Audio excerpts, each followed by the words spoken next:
Hello and welcome back to another video. Today it will be a special video. It won't be about gaming specifically, it will be about my bench, my test bench. As you've seen in the past, down right corner was always the motherboard and the GPU that was used in the video testing, but it was always on the motherboard box with all a mess everywhere. But now I got the Der8enchtable by Boer. Don't know how to pronounce that. Welcome to Response PC. I'm Dunk. Let's bench table on. Now while the unboxing and assembling of the Der8enchtable is getting assembled at the background, let's talk about it. Like I said before, all my motherboard was tested directly on a motherboard box. It was a bit messy and I want something a bit clean and take a little bit less space. I know there's cheaper option than this one, and this one is mostly aimed at overclocking. I don't do any overclocking. I also come with the bracket to put the AIO. I didn't install it because I don't use AIO. It's a pain in the ass when you switch CPU 4, 5, 6 times for the same motherboard when you're testing the real minimum requirement for a game. I just wanted something a little bit less messy and somewhere can the cable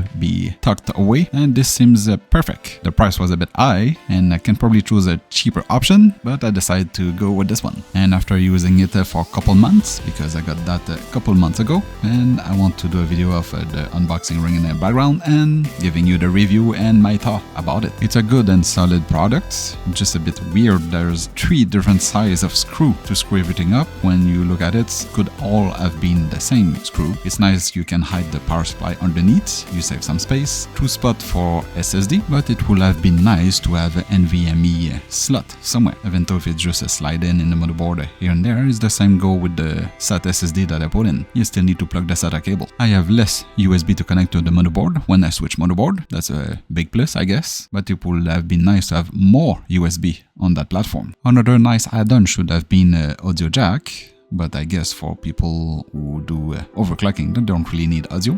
That is not a plus or a minus. It's a minus for me, but it's not exactly for me, this kind of platform. So I cannot say it's really a negative point. On the plus side, there's 2 cables for the power and reset. You have a power and reset button on that board. The only issue I find with the power and reset cable is the pin on that board is facing sideways. It should be facing upward. Why? Because I'm switching motherboard often, and this is for easy switching motherboard, I guess, even for overclocker. And if you remove the board and forgot to unplug a cable, since they're facing sideways instead of upward, you just yank the connector out of the board. I know, because the RGB that is underneath, I yank the cable. Now I'm missing a pin, so no more RGB. I don't really care about RGB. My video are taken with most of motherboard with the RGB running, but now no more RGB available for this platform. Same go for the USB connector, sideways, RGB connector, sideways, fan controller, sideways, should have all be facing upward. And it's not like you don't have enough space to put all those connector upward. The spacer between the motherboard and those connectors are low enough that it could have been facing upward instead of sideways. And talking about the spacer, there's no support for the backplate of a motherboard, so if you have a cooler, a tower cooler that I often use, the cheap Cooler Master or Deep Cool or whatever cooler that I find in promotion or on the used market, some of them is not holding by itself on behind the motherboard. So if you switch CPU to stay on the same motherboard platform, the backplate of the cooler just fell back on the Der8enchtable.